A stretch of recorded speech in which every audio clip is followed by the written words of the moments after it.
Guys, huge apology. We were trying to get our production studio started off to do this live, but we're filming it right now. It's 12:06 p.m. and I want to get this information to you as quickly as possible because everybody's asking me what's next. We do so great for 12 days and then we completely blow it up. That's not the purpose of these shreds. This is not a recurring, I mean, we love doing it from a business standpoint, but the idea is not for you to do the shred for 12 days and then blow up so that you have to do the shred again next month.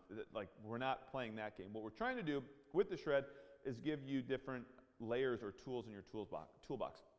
So where I'm at with that, I want to share 4 quick things with you today that hopefully you're either learning or figuring out as you participate in the shred that you can apply going forward.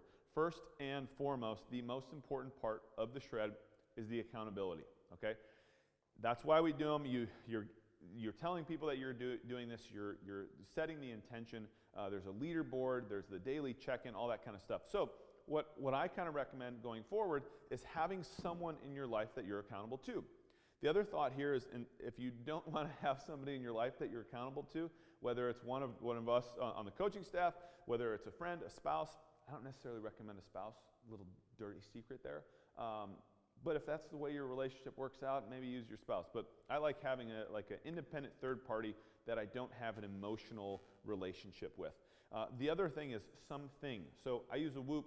This is great for on top of people to keep me accountable. So I use a Whoop to kind of track my day-to-day habits. Another thought here, accountability-wise, is an event of some sort. Sign up for something. Commit to doing something. I'm going to run a 10K on this date, and I'm going to tell these people about it. I'm not necessarily saying, go on social media and tell everybody in the world, but I am saying you need to have something that you're accountable to. Step number 2, and I hope you see this or feel this or experience it, is sleep is a big deal. There's a fantastic book. Her name's Christine something. It's called Good to Go, and basically what she does is she tries to discover everything from infrared lights to Normatec boots to electrolyte supplements, whatever she could get her hands on as it relates to recovery. She tested, and guess what was the best recovery modality in the entire world of everything that she could find? Sleep. Okay? So get it, take advantage of it. While you are sleeping, you're burning fat. Okay? You feel amazing when you get a good night's sleep. I can't emphasize that enough. When you sleep, your insulin goes down. Okay?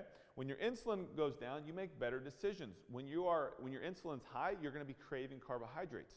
Craving carbohydrates leads to adding fat. So get good sleep. With sleep, health is staying away from blue light. So we all stare at computer screens way too much. We all stare at phones way too much. We all get too little time outside. So as it relates to your sleep hygiene, try to keep the phone, computer, tablet, whatever you have that emits that blue light away from you 1 hour before bed. Give yourself an hour. You can do it. Turn the TV off. If you have a TV in your bedroom, get rid of it. Smash it with a hammer. Throw it away. It's not good for your relationship. It's not good for your sleep. And I know everybody's like, let's sit down and watch an episode together. We do the same thing, but try to manage it. And don't do it like right before bedtime because that's not good couple time and it's going to mess up your sleep. I could go in that rabbit hole. It's going to suppress your melatonin secretion, which is it's not going to allow you to get into as deep a sleep. So just play with it. If you feel good, getting good sleep, keep doing it. Carb timing. So as we get into this, we've been restricting your carbohydrates. Under 100 a day, or a lot of us have been doing under 50 a day.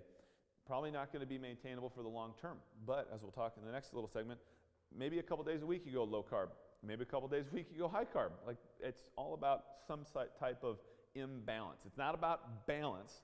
It's about the proper imbalance. So carb timing, though, is most important. So that's number 3 here. So we've got accountability, sleep, and then carb timing. Carb timing means when your body is going to best handle the carbohydrates is the time to eat them. So at 7 p.m. after dinner is not the most ideal time to have carbohydrates. Maybe at 9 a.m. if you've worked out that morning, that would be the ideal time to, I'm thinking about birthday cake because I was talking to somebody about birthday cake yesterday.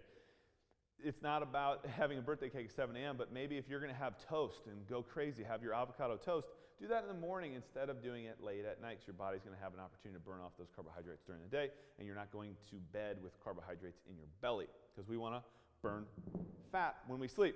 So then the other thing is, so that's early versus late, inflammatory foods like processed carbohydrates, like booze, alcohol, you name it. Those are best to be had when your system, that's funny, he did a donut last week when he pulled in the parking lot. That's Eric. It's best to be consumed when you are not in a stressful environment. So most people go to grab a drink when they're already stressed out. That's the worst time in the world to go for a cupcake or a glass of wine. The best time is when you're on vacation. You can get good sleep, you're getting good sun, you're getting plenty of activity. That is the ideal time to have any of those inflammatory foods. So for me, like if I'm going to have my like blueberry muffins and margaritas or whatever, those are a couple things I like. I'm going to try to do it when I'm getting really good sleep and getting a lot of sunshine so my body can kind of counteract it. Lastly, is kind of a weekly routine. I was actually talking to a guy yesterday about this. Hey, give me a 5-day program. And this is kind of the stock template that we throw at people.